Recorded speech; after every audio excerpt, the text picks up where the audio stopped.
खुलुमबाय लोगोफोर, नोंथांमोनखौ डियार ब्रह्म चेनेलाव आरो फिन खेबसेबाव बयखौबो बरायनाय बावहरग्रोनाय जाबाय।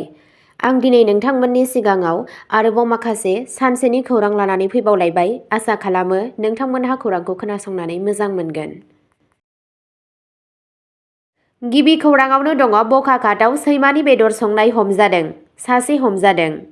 जुनार अरागारिनि मोनसे सोमोनांथाव जाथायाव बखाघाट महकुमानि सिङाव थानाय महमाइकी गामियाव सासे सुबुंखौ गावनि फिसिनाय सैमानि बेदर संनायनि थाखाय हमनाय जायो।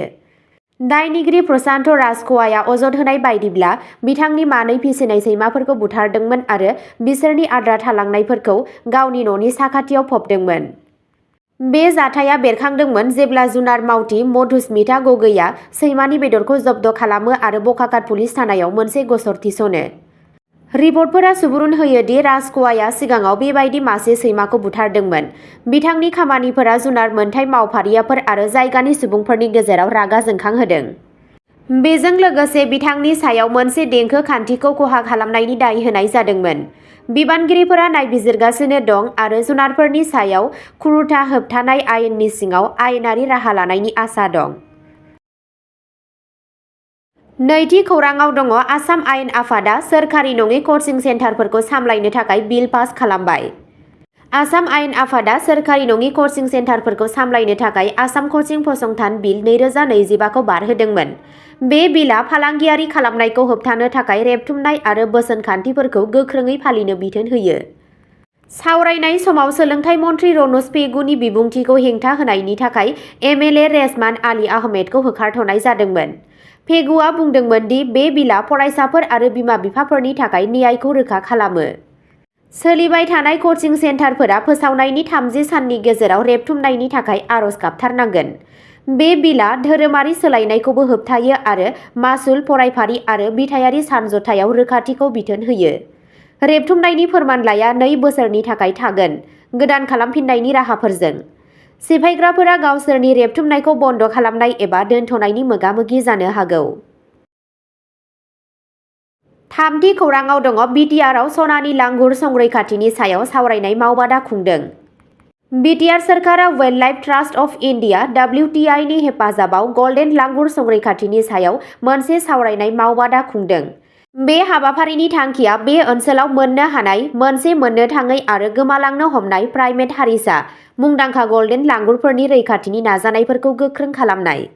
बे मावबादायाव बिटिआरनि मानगोनां गाहाय मावफुं सोद्रोमा श्री प्रमद बर'जों लोगोसे बिटिसिनि गोजौ थाखोनि मावख'गिरिफोर, मुंदांखा रैखाथि होग्राफोर आरो डमेन रोंग'साफोरा बाहागो लादोंमोन।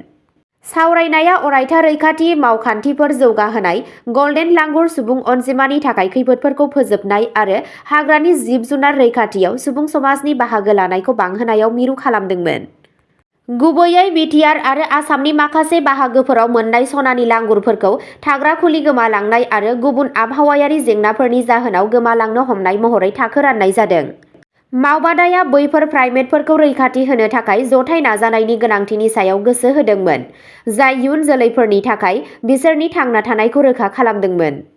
बे हाबाफारियाव बाहागो लानानै सिएम प्रमद बर'आ हाग्रानि जिब-जुनार रैखाथिनि थाखाय बिटिआर सोरखारनि रादायखौ फिन खेबसे बुंफिनदोंमोन आरो ओनसोलनि धोनि जिब रोखोमथायखौ रैखाथि होनो थाखाय WTI बायदि आफादफोरजों लोगो नांना नाजानायनि गोनांथिखौ नोजोर होदोंमोन। मावबादाया बिटिआरआव गल्डेन लांगुर रैखाथि हाबाफारिफोरखौ बांहोनो थाखाय रोंग'साफोरनि बोसोनफोर आरो खान्थियारि सुबुरुनफोरजों जोबदोंमोन।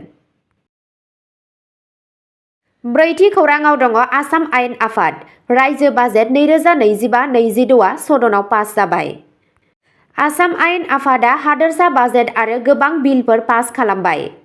खौरां बिजोंनिफ्राय मिथिनो मोननाय बायदियैब्ला आसाम एसेम्ब्लिआ मैया हादोरसा बाजेट 2025-26 खौ गोबां गोनां बिलफोरजों लोगोसे पास खालामो। बिसोरनि गेजेराव आसाम मोसौ संरैखाथि सोदांनाय बिलबो दंमोन, जायनि थांखिया मोसौ रैखाथिनि सायाव थाखानाय आयेनफोरखौ सोलायनायमोन। सदना श्रीमन्त शंकरदेव सावस्रि बिगियान मुलुगसोलोंसालि, बङाइगाव मुलुगसोलोंसालि, जगन्नाथ बरुवा मुलुगसोलोंसालि, नगाव मुलुगसोलोंसालि, सा लखिमपुर मुलुगसोलोंसालि, शिबसागर मुलुगसोलोंसालि आरो शहीद कनकलता बरुवा आइजो मुलुगसोलोंसालिजों लोगोसे गोबां मुलुगसोलोंसालिफोरनि थाखायबो सोदांनायखौ गनायथि होयो। बेजों लोगोसे गोदान बिलफोरनि गेजेरजों गंनै गोदान मुलुगसोलोंसालिफोर मा कामाख्या मुलुगसोलोंसालि आरो स्वामी विवेकानन्द मुलुगसोलोंसालि गायसननाय जादोंमोन। बे बिलफोरखौ बारहोनाया आसामनि सोलोंथाइ आरो खुंथाइ फोसाबनायाव मोनसे मख'जाथाव आगान। 5थि खौराङाव दङ कटन मुलुगसोलोंसालिया इंराजि आनजादखौ आनजाद बिजों महरै थि खालामदों। कटन मुलुगसोलोंसालि गुवाहाटीआ फोसावबाय दि गावसोरनि 4 बोसोरनि आन्डार ग्रेजुवेट मावथांखिनि आनजादनि बिजोङा गेदेर आरो फिसा मोन्नैबो फरायफारिफोरनि थाखाय जुनियायै इंराजि रावाव जागोन। बबेखानि एमडिई, एससिसि आरो बिएससि बायदि फरायफारिफोराव मुं थिसननाय फरायसाफोरा जाथावनानि सायाव सोनारना असमिया रावाव फिन्नाय होनो खाबु थागोन। बे थिरांथाया हायुङारि सोलोंथाइ खान्थि (एनइपि) 2020 नि बोसोनखान्थिफोरखौ मानियो आरो मुलुगसोलोंसालिनि भाइस चेन्सेलरजों गनायथि होजादों। फोसावथायनि थांखिया आनजाद खान्थिखौ मानगोनां खालामनाय आरो सोलोंथायारि मानथाखोखौ बांहोनाय। बे आगाना फरायसा आरो फोरोंगिरिफोरनि गेजेराव सावरायनायखौ जागायजेनदों। माखासेया बे थिरांथाखौ मदद होदों, गुबुन फारसेथिं गुबुनफोरा असमिया बिजोंनि फरायसाफोरनि थाखाय सौहैनो हानायनि सायाव जिंगा फोरमायदों। 6थि खौराङाव दङ गुवाहाटीनि बरसापारा स्टेडियामाव आइपिएल बादायलायनायनि थाखाय ट्राफिक होबथानायनि बिथोन फोसावबाय। गुवाहाटीनि बिबानगिरिफोरा 26 आरो 30 मार्च 2025 मायथाइयाव एसिए स्टेडियाम बरसापारायाव आइपिएल मेचफोरनि थाखाय ट्राफिक होबथानायखौ फोसावदों। रायजो-राजानि रैखाथि आरो मोजाङै ट्रेफिकनि बोहैथिखौ रोखा खालामनो थाखाय बे होबथानाया बेलासिनि 2 रिंगानिफ्राय हर गेजेरसिम गोहोम खोख्लैगोन। जिएस र'ड, एके आजाद र'ड आरो एमजि र'डजों लोगोसे गाहाय लामाफोराव फालांगियारि गारिफोरनि थाखाय एसेल' खाबु थागोन। बेलासिनि 4:30 रिंगानिफ्राय खालि थि लामाफोराव कार पास गोनां गारिफोरखौल' गनायथि होनाय जागोन। एके आजाद र'ड आरो एके देव र'डआव पार्किंनि हेंथाफोरखौ बाहायनाय जागोन। बिबानगिरिफोरा रायजो-राजाफोरखौ बोसोनखान्थिफोरखौ मानिनो आरो बेबादिनो गावसोरनि दावबायनायनि बिथांखि लानो खावलायो। हरखाब गोनांथि गारिफोर, फरायसालि बासफोर आरो जायगानि थागिरिफोरा होबथानायफोरजों गोहोम खोख्लैजानाय नङा। 7थि खौराङाव दङ गणेशगुरियाव गुवाहाटीनि गहेना गलानिफ्राय 50,000 रांनि सनानि खेरा खावदों। गुवाहाटीनि गहेना गलानिफ्राय खावदों सनानि खेरा। गणेशगुरियाव गंसे गहेना गलाया 24 मार्च खालि खावनायनि खौरां होदोंमोन, जेराव सोरबा सिनाय मोनै सुबुङा 50,000 रांनि सनानि खेरा खावदोंमोन। एफआइआरनि बायदिब्ला दायनिगिरिया सासे बायगिरि होनना सिनायथि होदोंमोन, गलायाव हाबदोंमोन आरो थांनायनि सिगां गहेनाफोरखौ खावनायाव जाफुंसार जादोंमोन। गासैबो खामानिया स्ट'रनि सीसीटीवी केमेरायाव रेबगान्थि जादोंमोन। गला बिगोमाया नायबिजिरनायाव हेफाजाब होनो थाखाय सीसीटीवी फुटेज आरो सन्देह गोनां सुबुंनि सावगारिफोर गथायदों। पुलिसआ दायनिगिरिखौ सिनायनो आरो हमनो थाखाय फोरमानफोरखौ नायबिजिरगासिनो दं। नायबिजिरनाया सोलिबाय थानायलाय केसनि सायाव आरोबाव गुदि खिथाखौ नेथ'नाय जादों। 8थि खौराङाव दङ गुवाहाटीआव एप्रिल दानाव खेल महारन 2.0 नि रायजोआरि थाखोनि गेलेमु खुंगोन। खेल महारन 2.0 गुवाहाटीआव जागायजेनगोन 2 एप्रिलनिफ्राय। जोबोद आसा खालामजानाय हादोरसा थाखोनि गेलेमु बादायलायनाय खेल महारन 2.0 आ 2 निफ्राय 6 एप्रिलसिम गुवाहाटीआव खुंजागोन। आसाम चिफ मिनिस्टार हिमन्त बिश्व शर्माया मैया 25 मार्च खालि हाबाफारिखौ फोसावदोंमोन। गासै आसामनिफ्राय गासै 7,098 एथलीटफोरा सरुसाजाइ नेहरू स्टेडियाम, साइ आरो एलएनआइपिइ जों लोगोसे गुबुन गुबुन थावनिफोराव बादायलायगोन।